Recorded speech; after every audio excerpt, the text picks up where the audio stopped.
Ayan, mapagpalang araw pong muli sa ating lahat. Ayan, at nagbabalik ang inyong lingkod.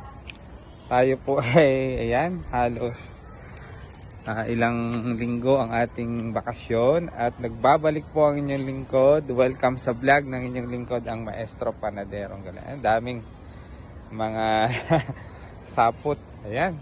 So, nandito po ako ngayon sa ilalim ng aming trellis. Ayan, pala-pala. Na kung saan yung iniwan ko pong itinanim dati na mga upo, ayan po, malalaki-laki na sila. Tsaka yung blue tar natin umaakyat na po sila. Ayan po yung upo. At ayan, so nakikita ko po ay gaganda na yan. Ayan o, ito yung isa, ang ganda na ng kanyang, tuloy-tuloy na ang kanyang paglaki. At dahil tayo po ay mayroong dala, meron po akong dinalang pinatubo ko po na sayote. Ayan, no, nakabili po ako ng ilang piraso ng sayote na nakita ko po ay meron ng ugat o tumutubo na, so hindi ko na po siya isinama sa pagluluto. So ang gagawin ko po, pinatubo ko po yon, ayan, dahil gusto ko ring magkaroon ng halamang sayote dito sa aming gulayan sa paaralan. So minarapat ko pong patubuin at ayan, itatanim ko po dito. Ayan. So samahan nyo po ako muli, ang inyong lingkod, ang Maestro Panaderong Gala. At ayan, so yung iniwan po natin na last December na ayan, native patola ay eto na, namumunga na po siya. Namumunga na po sila. Ayan po, di ba? So iniwan ko po 'yan, then tinanim ko po, transplant ko po diyan. Ayan na po. So may ilang puno po diyan, isa, dalawa, tatlo. Tapos meron din po tayong mga ampalaya. Ayan. So gumagapang na rin po ang mga ampalaya natin. So para po tuloy-tuloy ang ating gulayan. At hindi po tayo, ayan, na uubusan ng mga halaman. Ayan, aakyat na po yan. Lalagyan po natin to ng straw.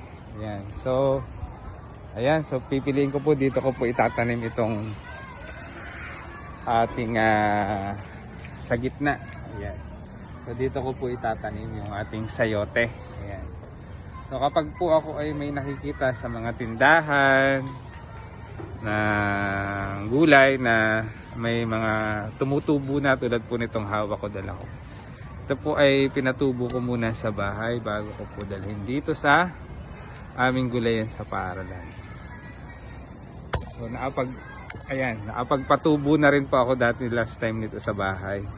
At kapag namunga po, talagang ay grabe ang bunga ng sayote. Ayan. Patayuin po muna natin yung ating camera. Ayan.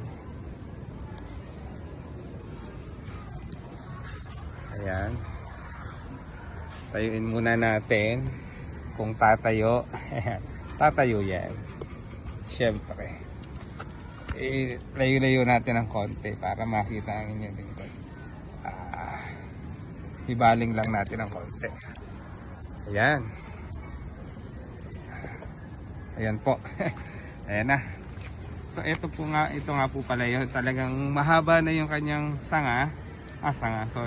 yung kanyang katawan. Pinatubo ko na po sa bahay at dinala ko po dito. Ayan po, makikita nyo po yan.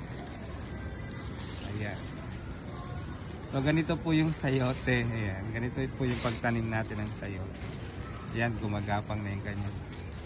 So ayan. So tingnan nyo po, ang haba na niya. So, nung nabili ko po ito sa palengke, ganito po lang po kahaba yung kanya suloy niya. Then nakita ko po na umuugat na. So, sabi ko bilhin ko na rin kahit tumutubo na. So, ang sabi ko, patutubuin ko na lang po sa bahay at gagawin kong itatanim ko para meron po kaming sayote. O, ayan. So, ganito po. Gulayan tips. So sa mga napanood ko pong mga video sa pagtatanim ng sayote, ang sayote po ay hindi inilulubog. Ayan, huwag niyong ilulubog ha. Ayan. So tama lang po kapag nagtanim po tayo niyan, kahit nakalitaw po itong kanyang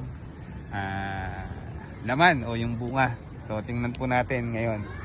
So gagawin ko po ngayon to. Ipapakita ko sa inyo pa paano itanim. Yan. Para bumabagsak ang aking camera. Yan. So dyan lang po kayo, samahan niyo po ako hanggang sa dulo. So syempre, ayan, tingnan niyo po. Talagang binend ko po yan. So habang pinatutubo ko po yan sa bahay, nilagyan ko muna ng isang kahoy para umakyat yung kanyang katawan.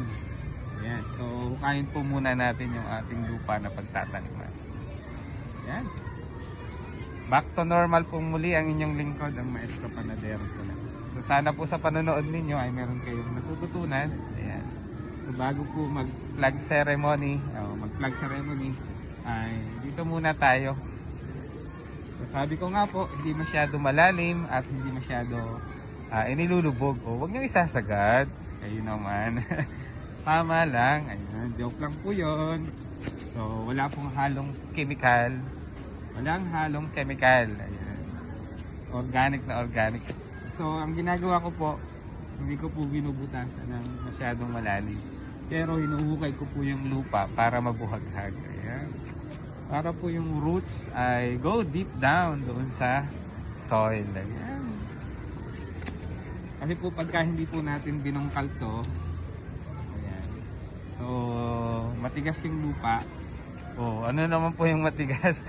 Ibig sabihin po, compact yung lupa ay hindi, o matigas, hard, ay hindi po maaka. Siyempre yung mga roots po niyan ay mga pino pa, maliliit pa, kaya hindi siya maaka ilalim na ilalim dun sa lupa. Ayan. Welcome pong muli, samahan niyo pong muli ako sa aking ginagawa, edisyon, episode ng pagtatanim ng sayote naman. So ayan po. So nabungkal ko na po yung kanyang pagtataniman. Kaya i-transplant na po natin. So transplanting po yung ginagawa. So ito po, makikita nyo po yung roots niya. Ayan, oh. Ayan. So talaga pong pinlano kong dalhin dito yan sa school. Dahil dito sa school ay araw-araw po ako nandito. Kaya maalagaan po natin. Ayan. So ilagay na po natin. Ayan. Siyempre po yung roots dapat ay ipasok po natin doon sa kanya. Ayan. So hindi po masyado siya dapat ilubog. Ayan. So takpan na po natin yung katawan niya. Ayan. So kayo po kung gusto niyo pong magtanim, ayan, ng sayote, ganito po. So hindi po nakabaon. Ayan. Hindi po nakalubog masyado yung kanyang yung bunga o yung itatanim. Siyempre pagkatapos po nating i-transplant to, itanim, ay didiligan po natin para makapag-adjust yung sayote. Then next video, ayan, i-update ko po kayo ano na po ba ang development ng ating transplant na sayote. So lalagyan ko rin po ito ng kahoy para meron siyang yung kanyang katawan ay tuloy na gumapang paakyat doon sa trellis niya. Ayan po. Ayan. So hindi ko po siya idiniin o hindi masyadong ibinaon, idiniin. Ayan, oh. Ayan po, makikita nyo po yan. So diligan na po natin, tapos lagyan natin ng kahoy. Ayan. Ayan. Kuha lang po ako ng pandilig. Diligan po natin, tapos lagyan natin ng kahoy. Ito po yung aking mga cups. Babalik natin yung mga ginamit natin. Thank you for watching and God bless us always.